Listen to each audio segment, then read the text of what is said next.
Hola, ¿qué tal? Bienvenidos y bienvenidas a una emisión más de Perspectivas. Yo soy Jonathan Lomelí y los invito a que me acompañen en este espacio. El día de hoy vamos a platicar con la doctora Paloma Villagómez Ornelas. Ella es doctora en Sociología y el tema que abordamos es el sistema alimentario global. Comenzamos Perspectivas.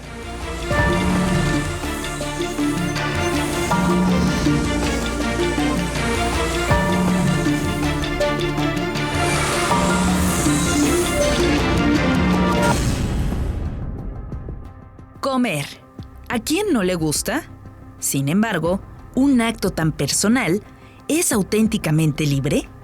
¿Comemos lo que elegimos?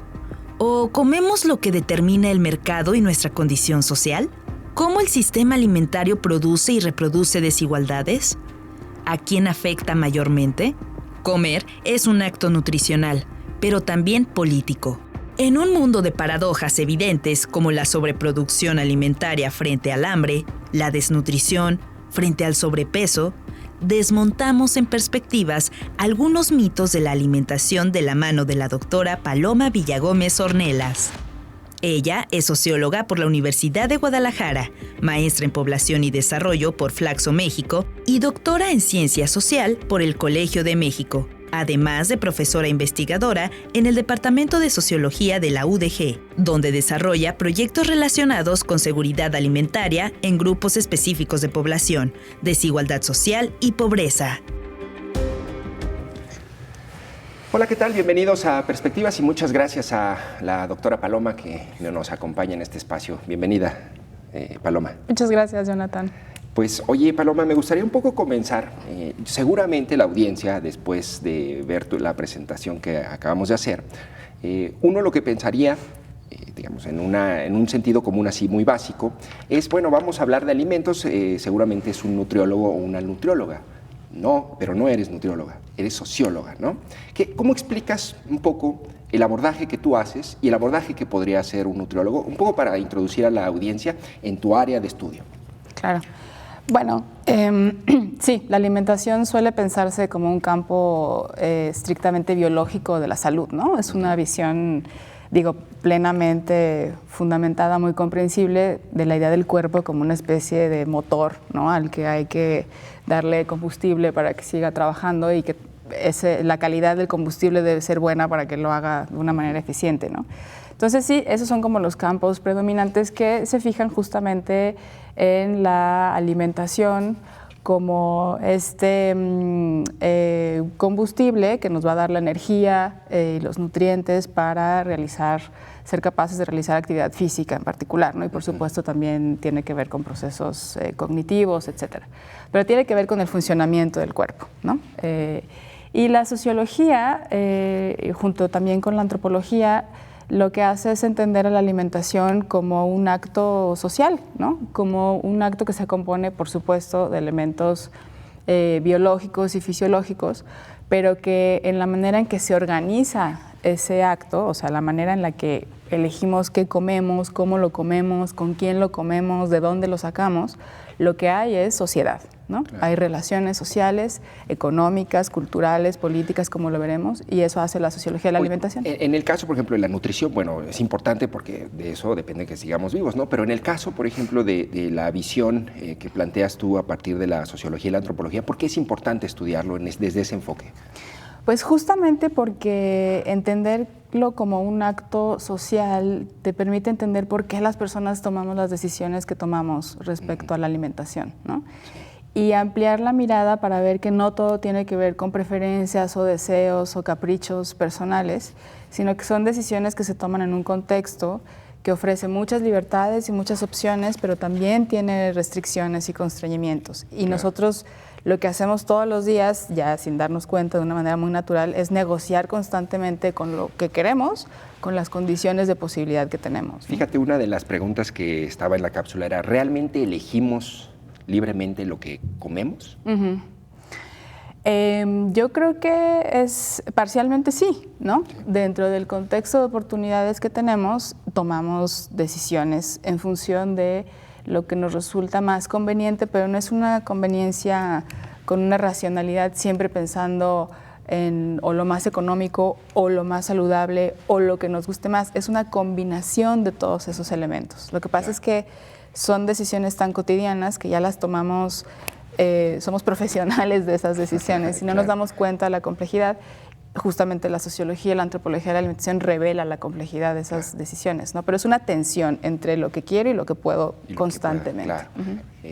Y no siempre se puede lo que se quiere, ¿verdad? No, no siempre, ni al revés. Oye, a ver, ya para entrar un poco en esta idea de los mitos sobre la alimentación desde el área de estudio que tú abordas, antes define o describe un poco o explícame qué es el sistema alimentario, qué entendemos por el sistema alimentario y quiénes lo integran, ¿no? Para ya entrar en materia. Sí.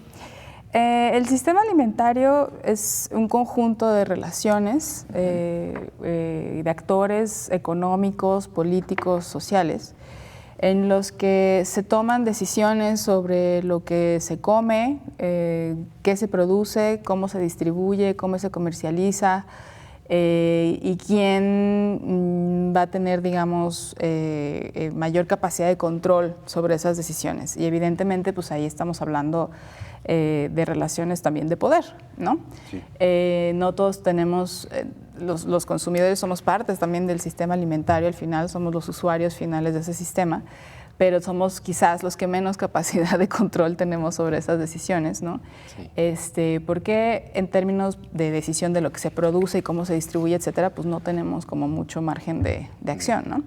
Pero es sobre todo un sistema de relaciones y importa diferenciarlo de algo con lo que comúnmente se confunde, que es la mera cadena de abasto, ¿no? Sí. Con frecuencia pensamos en el sistema alimentario como la producción, la distribución, la comercialización y el consumo, pero eso es una cadena de abasto. Sí. El sistema alimentario son las relaciones que están detrás, donde se toman las decisiones de cómo se va a conducir esa cadena de abasto. Oye, bueno, un poco lo que quisiera es que la audiencia piense en estas dos paradojas que planteábamos al principio, ¿no? En la cápsula, ¿no? Es decir, ¿cómo es posible que tenemos un mundo con hambre, con una sobreproducción de alimentos, ¿no? ¿Cómo es posible que tenemos un Estado, que es el gigante agroalimentario, con una tasa de desnutrición altísima, ¿no? O bueno, alta al menos en comparación con otros estados? ¿Cómo es posible que tenemos personas desnutridas y gente con sobrepeso, ¿no? Eso es una anomalía, ¿cierto, Paloma? Es decir, ¿qué explica un poco esas paradojas? Pues yo lo enmarcaría más que una paradoja, me parece el resultado esperable de un mundo tan desigual, ¿no? De la manera en la que justamente la alimentación se organiza en un sistema alimentario que monta estas relaciones de las que yo hablaba sobre estructuras previas de desigualdad, ¿no? Desigualdad económica, de clase, desigualdad de género, desigualdad por pertenencia étnica, desigualdad por lugar de residencia, ¿no? Si es urbano, rural, etcétera. Sí. Entonces el sistema alimentario viene a tomar decisiones sobre qué se va a comer y cómo se va a comercializar, qué se va a producir sobre esas estructuras, ¿no? Y tendría el poder de transformarlas, pero en realidad la manera en la que se conduce el sistema alimentario contemporáneo pues las reproduce, las termina reproduciendo. Y entonces tienes un sistema alimentario industrial en particular que está diseñado de un modo que lo que favorece es la generación y la acumulación de riqueza para los muy pocos actores que pueden tomar decisiones económicas. ¿Puedes pensar en algún ejemplo de ese caso? Pues, por ejemplo, tenemos en la industria agroalimentaria global, tenemos un conglomerado de comercializadoras que son el ABCD, conformadas por Archer, Bunge, Cargill y Louis Dreyfus, que son las 4 comercializadoras que dominan el 70% del mercado alimentario, ¿no? O tienes entre las empresas que más ganancias obtuvieron durante la crisis pandémica, que se enriquecieron exorbitantemente, a 18 empresas de alimentos y bebidas, por ejemplo, ¿no? Entonces, claro que son actores económicos con un peso político súper importante, que son los que están tomando decisiones sobre qué comemos y cómo lo comemos, ¿no? Y si el sistema alimentario está orientado hacia la acumulación, la producción y la acumulación de ganancias, pues no está pensando en alimentar equitativamente y con justicia y de una manera culturalmente pertinente, etcétera. Fíjate que no pudimos localizar en alta definición un mapa que me compartiste, pero era como todas las marcas, ¿no? O sea, yo me imagino entrando así al Walmart, ¿no? O al Superama o donde sea, pues. Y hay 500 marcas, ¿no? Pero en realidad de esas 500 marcas, ¿cuántas son las que en realidad son dueñas de todas, ¿no? Es una decena, ¿no? Lo que mencionas ahorita. Sí, son muy pocas empresas que además tienen una, a ver, dime una diversificación de, pues Nestlé, por ejemplo. Nestlé, por ejemplo. ¿no? Sí. Que tiene productos desde golosinas hasta productos lácteos que se venden como productos nutritivos, ¿no? que están terriblemente endulzados, en fin. Pero son empresas que lo mismo tienen ramificaciones alimentarias, que también tienen algún tipo, por ejemplo, de ramificación para productos de higiene personal, pero es la misma empresa, ¿no? Sí. Entonces, efectivamente, uno llega al súper y pasa por el pasillo y ves una cantidad de opciones, entonces eso refuerza la idea de que estás eligiendo libremente, ¿no? Claro. Porque hay muchas opciones de dónde elegir, puedes comparar precios, calidades, etcétera, pero etcétera. En realidad estás eligiendo. Pero en realidad pueden ser mercados, si no monopólicos, oligopólicos, ¿no? Claro. Entonces la riqueza la siguen acumulando. Y la racionalidad es manos. económica estrictamente, ¿no? Es decir, es la ganancia y no que sea, es como las berries aquí en la zona de Chapala, ¿no? Es decir, ahí lo que importa es ganar dinero y no alimentar a la población, o me equivoco. Claro, no. Definitivamente es un negocio, ¿no? Y en el modelo económico vigente, la orientación es hacia la riqueza, la ganancia, ¿no? En el caso de estas empresas, además, lo que ha sucedido es que han conseguido,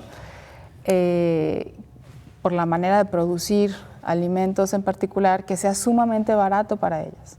Como dos procesos básicos: disminuyendo la calidad de los insumos, de los ingredientes que utilizan. Estamos hablando en particular de la industria de ultraprocesados, ¿no? Sí.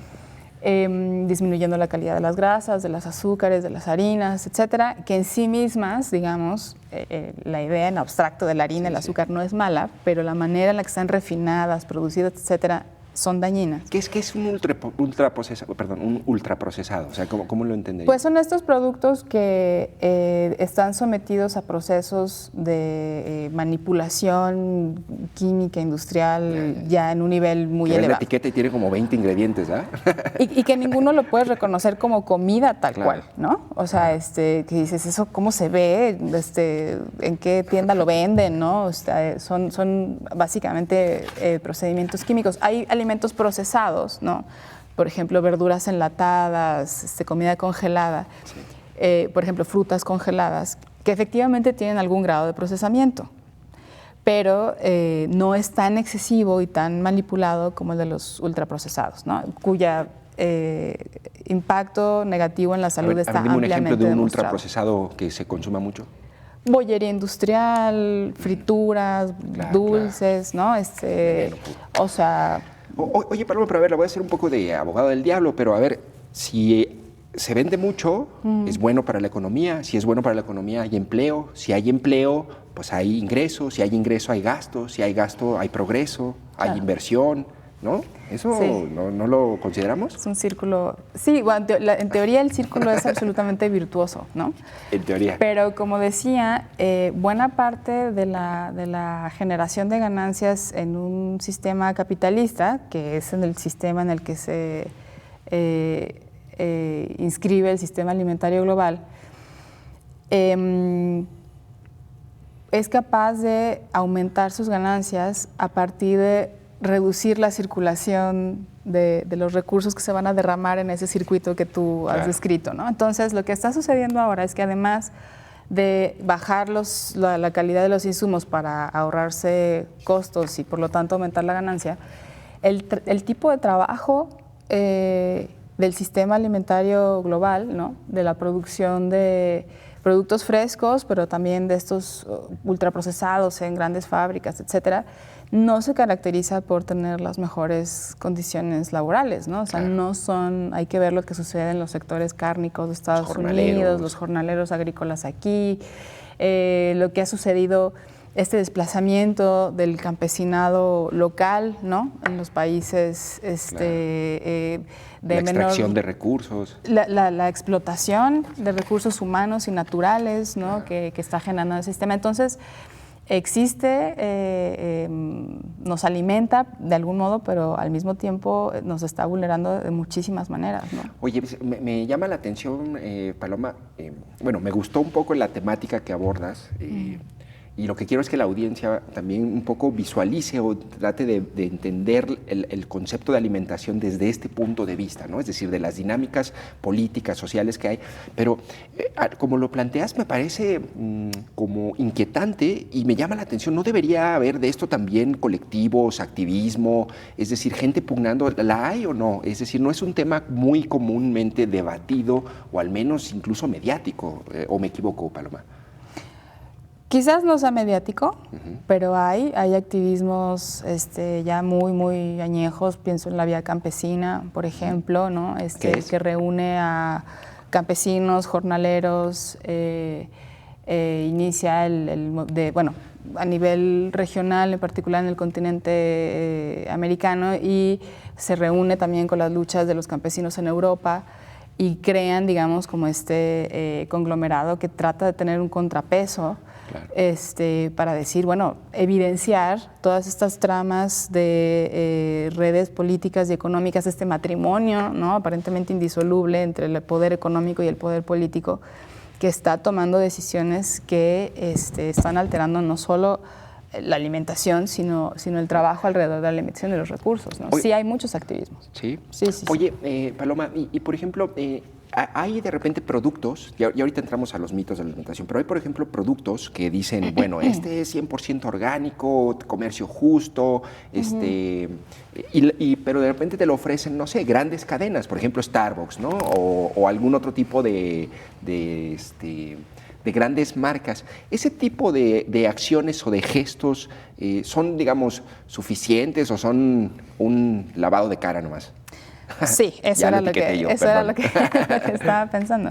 Sí, no, yo creo que justamente ante la presión de la organización social y esos activismos, la industria alimentaria ha tenido que responder de alguna manera. Sí. Desafortunadamente, en la mayoría de los casos, no ha sido a través de una transformación estructural sustantiva de sus procesos, ¿no? De su manera de producir, su manera de comercializar y su manera de dar empleo, por ejemplo, ¿no? Sino que ha sido a través de estos pequeños guiños, ¿no? Que pueden, digamos, calmar las conciencias durante un rato, y sobre todo de quienes son los consumidores de estos espacios, ¿no? Que pueden, pues, clases medias altas, ¿no? Que consumen frecuentemente en este tipo de lugares. Y digamos que si tenían algún problema de conciencia, ¿no? Alrededor de lo que estaban consumiendo, o alguna preocupación por lo que estaban consumiendo, más en términos de salud, pues este tipo de guiños tranquilizan esas ansiedades. Y no estás salvando al mundo con esa... Me temo que no. No, me temo que no. No son menores, tampoco lo quiero minimizar, porque hay muy pequeñas comunidades, actores locales a los que estas iniciativas pueden beneficiar, ¿no? No es que yo prefiera que no existieran, pero el cambio que se necesita es mucho más profundo y requiere de la participación de los estados nacionales, definitivamente, ¿no? No necesariamente pueden ser dejados a la voluntad de las empresas de que quieran tener estos gestos de buena voluntad, sino que tienen que ser regulados, y no eso son lo puede hacer el regulados? Estado. ¿No pues están? Hay regulaciones muy laxas, precisamente porque hay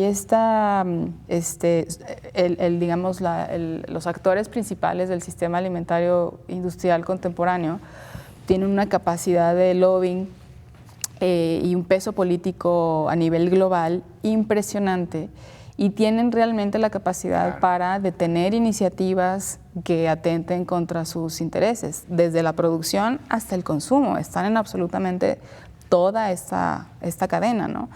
Y pensémoslo con lo que está pasando ahora con la prohibición del maíz transgénico, desde ahí hasta el rechazo al etiquetado frontal, ¿no?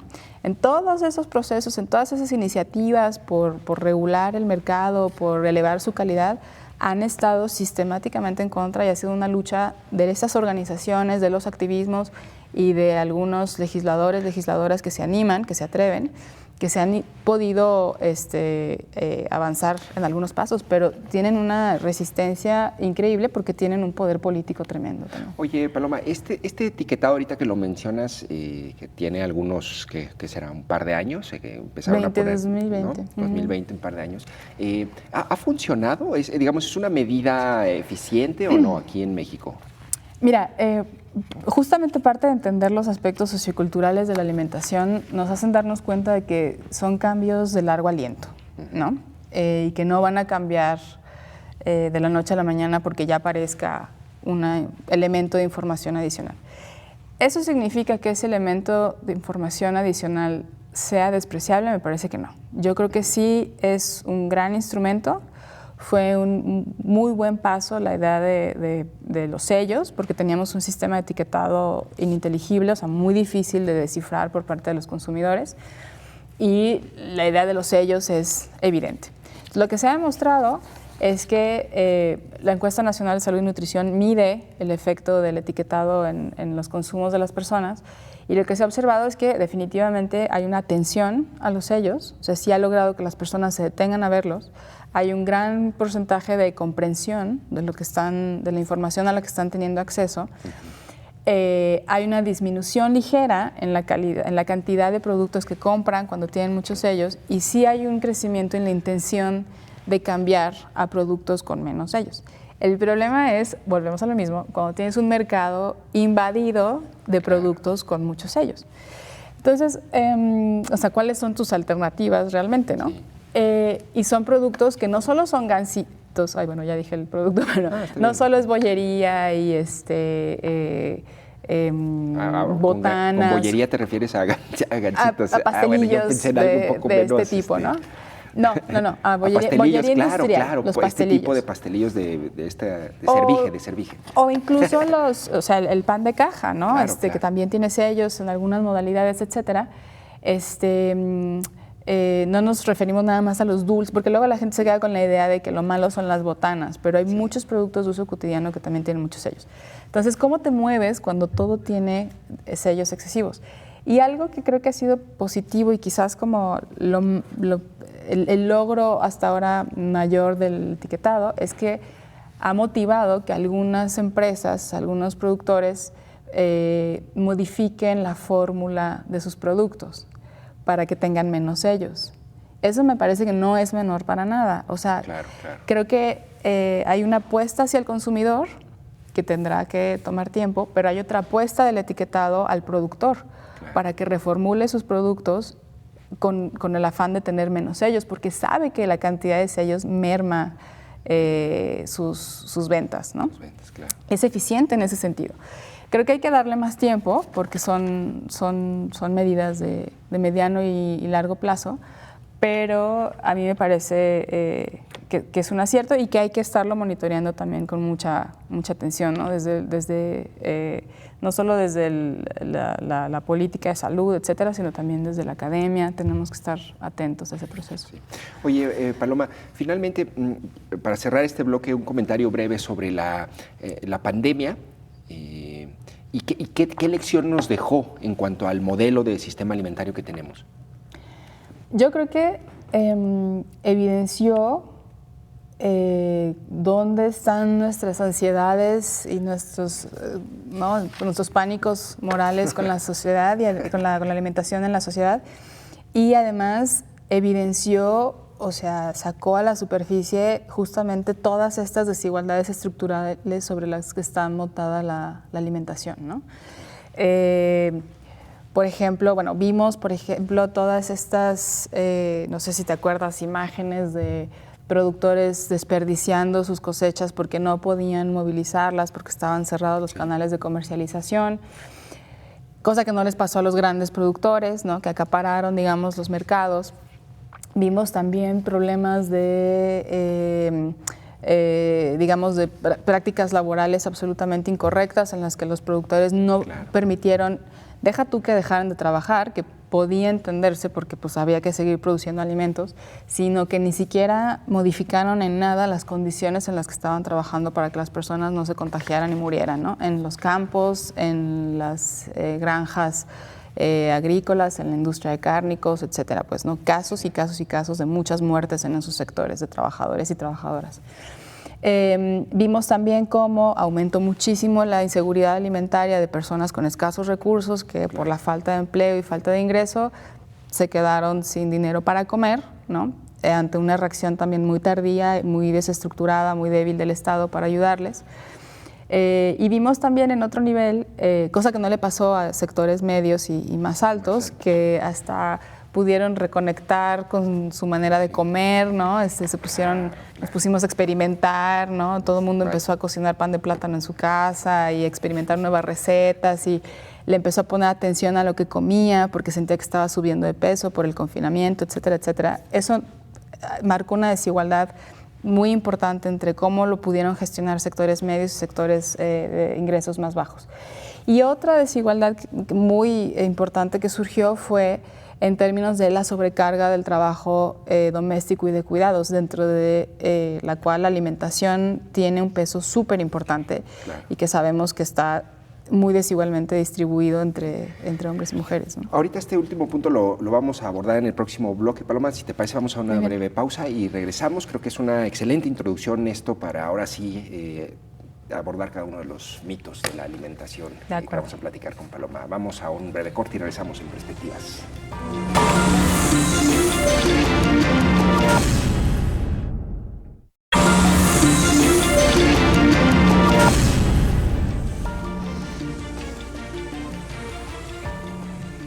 Hola, ¿qué tal? Gracias por seguir con nosotros en Perspectivas y estamos platicando con la doctora Paloma Villagómez Ornelas, doctora en Sociología. Hablamos sobre el sistema alimentario global y creo que el anterior bloque es una gran introducción para tener contexto y hablar de los mitos de la alimentación, ¿no? Yo aquí tengo, los tomé de uno de tus artículos que publicaste en la revista Este País, que me pareció muy interesante y que les recomiendo. ¿Cómo se titula? ¿Me recuerdas? Mitos del bien comer, creo. Mitos del bien comer, pero bueno, son en total 4 mitos. Paloma, me gustaría un poco abordar el primero, ¿no? Primer mito, y lo cito como tú lo planteas: todos los alimentos están al alcance de todos. Claro, bueno, muy brevemente, la idea de desmontar mitos era justamente porque como socióloga, y en ese caso de ese artículo con mi colega Max Jaramillo, que también ya ha estado por acá, con quien trabajamos juntos ese artículo, la idea es como identificar en la narrativa pública cuáles son las ideas predominantes sobre esta idea de que en realidad todo el mundo podría estar bien si le echara ganas o si quisiera, ¿no? Claro. Y en la alimentación ese discurso también está muy presente, ¿no? O sea, comes mal porque quieres, tienes sobrepeso porque quieres, pues échale ganas, porque no tienes fuerza de voluntad para controlar tu apetito o tus antojos o lo que sea, ¿no? Y está esta idea de que en este sistema que describimos en ese primer bloque, pues hay mucho abundante para todos y todos tenemos acceso a lo mismo, ¿no? Y eso es falso de muchas maneras, ¿no? Para empezar, porque hay una diferencia importante de precios, ¿no? O sea, entre alimentos nutritivos y no nutritivos. Y es una diferencia desfavorable, porque los alimentos nutritivos son los más caros. Entonces, en este momento, una dieta saludable cuesta alrededor de 5 veces más que una dieta no saludable, según estimaciones de la FAO, por ejemplo, ¿no? Sí. Entonces, es más barato. Si ese es el argumento, bueno, ese es otro mito, pero en buena medida el costo de esos alimentos aumenta por su disponibilidad.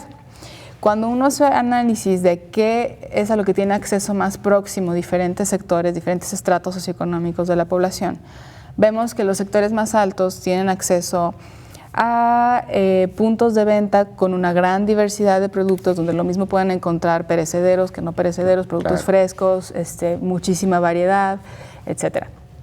cuando uno va a los entornos residenciales de estratos socioeconómicos más bajos, lo que predominan son las tiendas de abarrotes, sobre todo en el sector urbano. Y en el sector rural, bueno, evidentemente hay todavía un problema mayor de disponibilidad de puntos de venta, pues, ¿no? Sí. Estas tiendas de abarrote son una fuente de trabajo, yo no la quiero descalificar en ese sentido, además creo que son un mercado con una tradición cultural muy particular, ¿no? En nuestro país y en muchos otros países, este pequeño comercio local, ¿no? Que además crea relaciones, claro, y hay intercambios económicos, son los que fían, son los que me parecen actores súper relevantes justamente del sistema alimentario, no los quiero descalificar. Pero la oferta predominante en esos puntos de venta son productos ultraprocesados, claro, ¿no?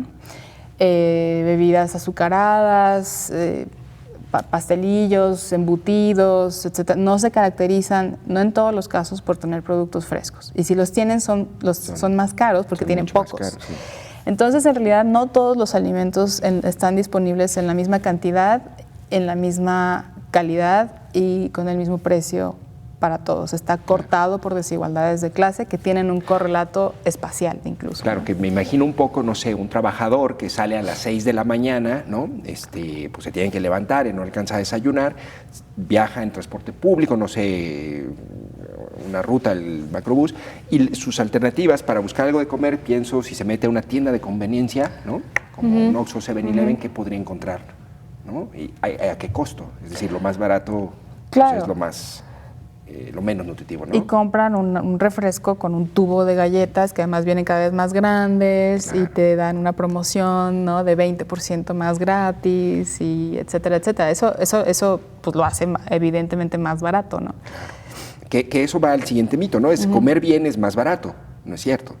No, como te decía, las dietas son saludables, o sea, que es una dieta saludable, pues una que incluye una porción mucho más abundante de productos frescos, frutas, verduras, que tiene una buena cantidad de proteína vegetal, como las leguminosas, que tiene proteína animal, como el huevo, por ejemplo, o los productos lácteos.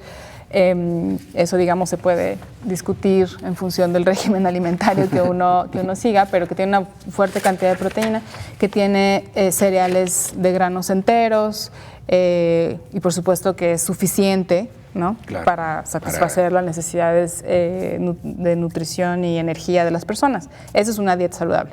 Esa dieta cuesta 5 veces más que una dieta basada sobre todo en ultraprocesados. Y en América Latina, por cierto, es la región donde la dieta saludable es más cara respecto a la no saludable en todo el mundo. De hecho, les comparto unas líneas de tu trabajo, ¿no? Que me llamó mucho la atención y decía algo así: en México, de acuerdo a estimaciones de Hernández y colaboradores, dice, para la población que se encuentra en el primer quintil de ingresos, el primer quintil, es decir, el más pobre, ¿no? De ingresos, el costo promedio de 1,000 calorías es hasta 7 veces mayor cuando provienen de alimentos de pocas calorías, pero potencialmente más nutritivos, es decir, una fruta, una verdura, ¿no? Claro. Que cuando obtienen los de alimentos de alta densidad energética. Para la población del quintil más alto, es decir, los que tienen más ingresos, esta razón es casi 4 veces mayor, ¿no? Claro. Es decir, ahí está como El asunto es, sí, cuando nada más pensamos en términos de calorías, y ese es el tema también con trascender la perspectiva estrictamente energética de la visión del cuerpo. Claro, que pensamos siempre en calorías. ¿Qué caloría te estás metiendo? Sí. ¿No? Y lo que quieres son, efectivamente, o sea, si la idea es obtener energía, pues estos productos altamente calóricos van a ser ideales en ese sentido. Pero tienen bajo o nulo aporte nutricional, y además es un tipo de energía, Jonathan, que es de muy rápida combustión. El de los refrescos, el del azúcar, este tipo de azúcares, ¿no? Entonces te va a dar un chisguete de energía por un tiempo, pero enseguida vas a necesitar más.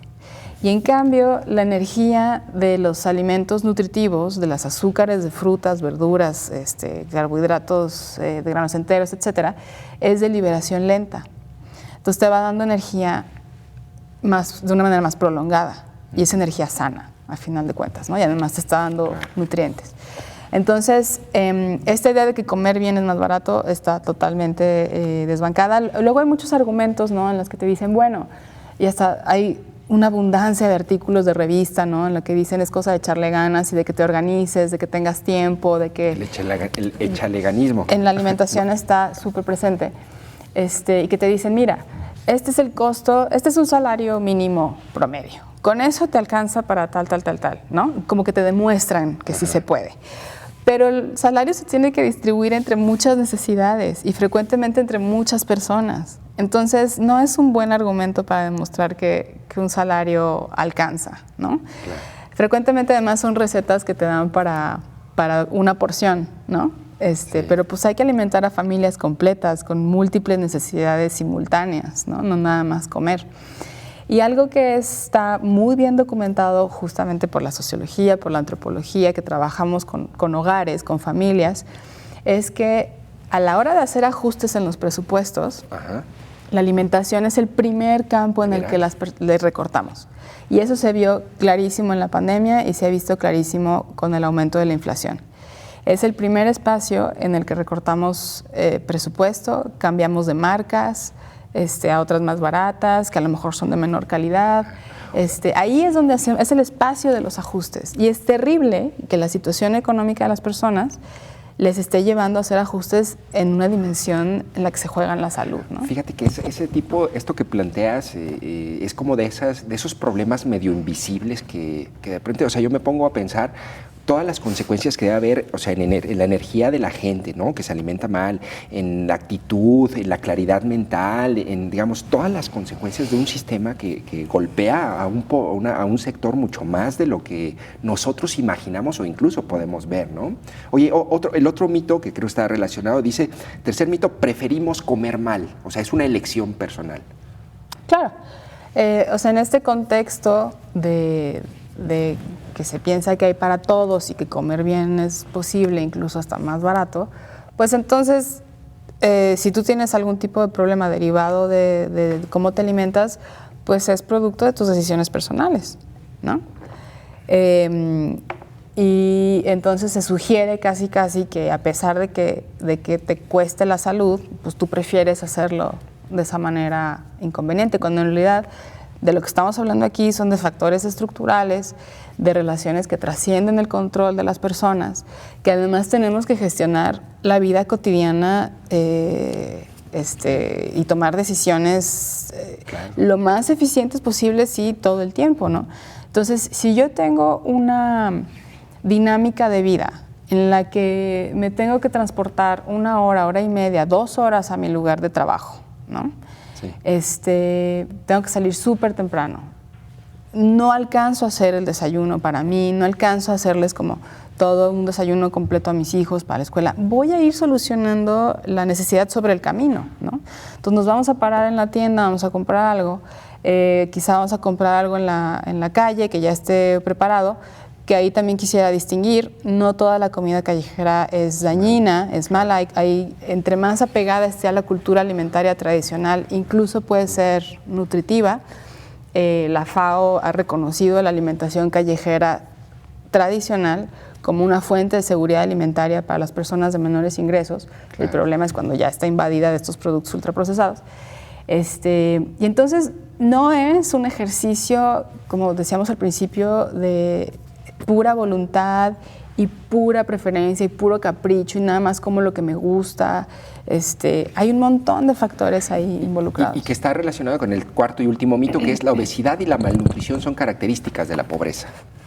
Claro, porque en la medida que la pobreza, como parte también de esta mitología social alrededor de que es pobre quien no quiere esforzarse por dejar de serlo, como parte de esta mitología se entiende que toman malas decisiones, ¿no? Decisiones que no son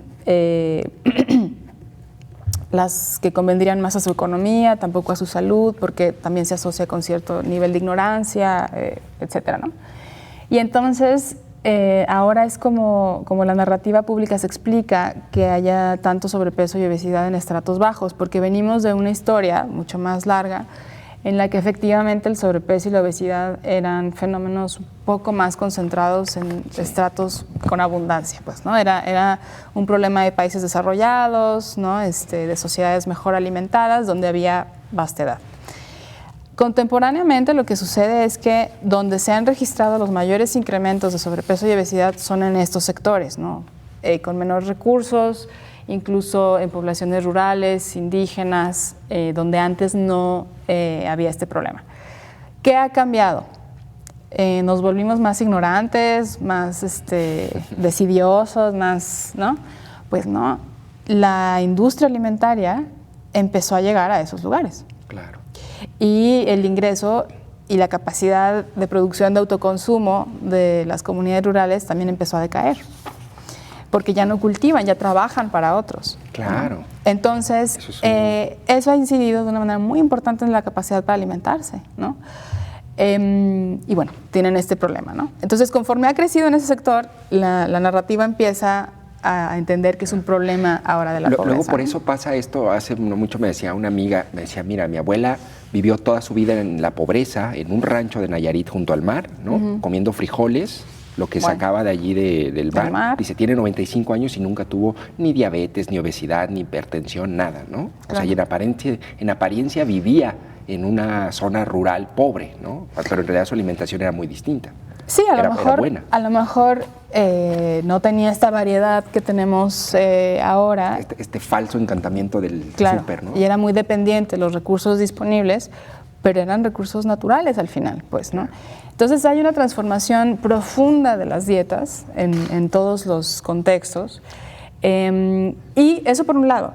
Y por otra parte, cuando uno ve las estadísticas y distribuye el tema del sobrepeso y la obesidad, lo hacemos en ese artículo por regiones más o menos desarrolladas, está en todos lados.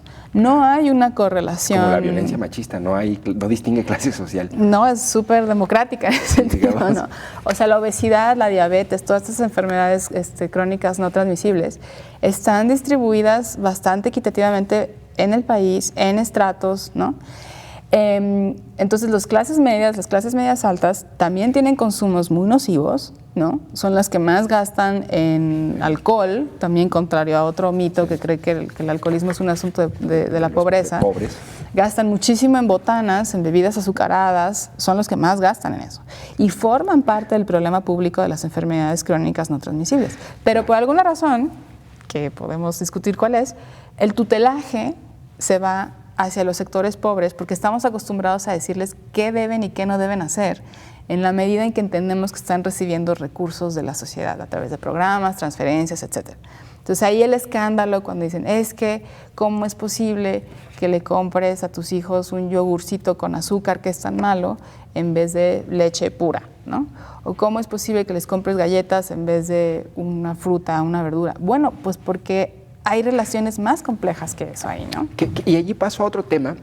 Bueno, antes nada más para la audiencia, es decir, los mitos es, lo resumo así muy brevemente, dice, todos los alimentos están al alcance de todos, no es cierto, comer bien es más barato, no es cierto, preferimos comer mal, tampoco es cierto, y la obesidad y la malnutrición son características de la pobreza, falso. Hay un punto que me interesa de tu abordaje de este tema, Paloma. Dime, ¿tú qué materias impartes en la universidad?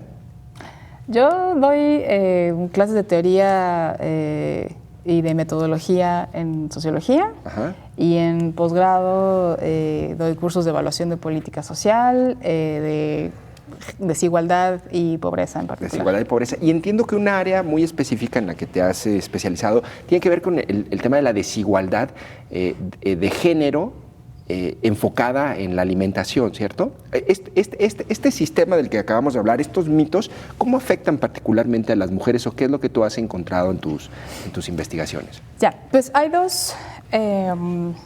dos vías que están comunicadas, ¿no? La primera es la división sexual del trabajo. Las mujeres no solo nos alimentamos, sino que por esta división de lo que le toca a cada quien en función de los roles femeninos o masculinos en una familia, nos toca alimentar, ¿no? Y eso implica trabajo, un trabajo que muy probablemente se hace desde un lugar de amor y responsabilidad y se quiere hacer siempre de la mejor manera, sí. pero no es menos trabajo, ¿no?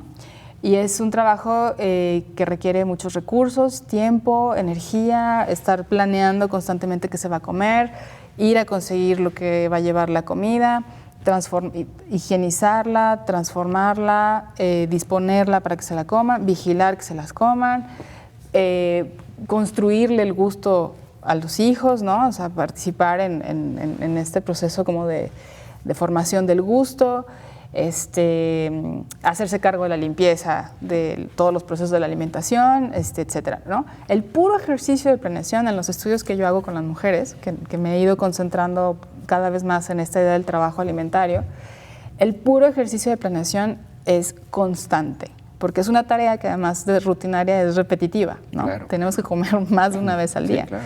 Entonces, es un trabajo impresionante. Cuando ese trabajo ocurre en circunstancias de recursos limitados, suele observarse un empobrecimiento de la calidad de las dietas de las mujeres, en particular de las madres, sobre todo. Sí. ¿Por qué? Porque justamente su papel como madres, la interpretación que se hace de lo maternal, ¿no? Que es como esta disposición al sacrificio y al cuidado de los demás por encima de las necesidades y placeres también de las mujeres, hace que privilegien que otros coman más comida y mejor comida. Entonces, las frutas y verduras en hogares con pocos recursos se van a los niños, porque se entiende que están en una etapa en la que los necesitan. Claro. Además hay como toda esta idea un poco masculinizada de que a los hombres no les gustan las frutas y las verduras, de que ya son adultos y ya no necesitan comer eso, ¿no? Entonces hay otras dietas. Pero a ellos se les cede la proteína, en particular la proteína animal, ¿no? Claro. Entonces la que está en el último lugar de la fila de las prioridades, de sus propias prioridades y de las prioridades familiares, son las madres. Y lo que se ha observado es que tienen menores niveles de seguridad alimentaria o mayor inseguridad alimentaria a nivel mundial. O sea, el último reporte de la FAO destaca con insistencia a la inseguridad alimentaria de las mujeres como un asunto ya preocupante, por fin. Y también pues por esta vía de la excesiva sobrecarga de trabajo. Son también las mujeres las que presentan mayores enfermedades de transmisión, algunas de transmisión, enfermedades crónicas, ¿no? Como diabetes, hipertensión, etcétera. Y también son más en el sobrepeso. Claro. Y esto en sectores pobres, Jonathan, también tiene que ver con esta misma dinámica. Cuando no hay recursos, las mujeres restringen mucho más su dieta en favor de los demás, y cuando hay recursos, comen junto con el resto de su familia en abundancia. Pero en abundancia no quiere decir que haya banquetes y festines, pero comen más de lo que normalmente comerían en tiempos de crisis. Claro. Y este desequilibrio tiene un efecto metabólico que tiende a la obesidad, porque el cuerpo en momentos de crisis y de restricción ahorra, ¿no? Sí. Y entonces cuando hay más consumo, va a querer ahorrar todo ese consumo para momentos en los que no haya. Y eso crea una disposición a la construcción de tejido graso, que al final es la definición de sobrepeso, obesidad.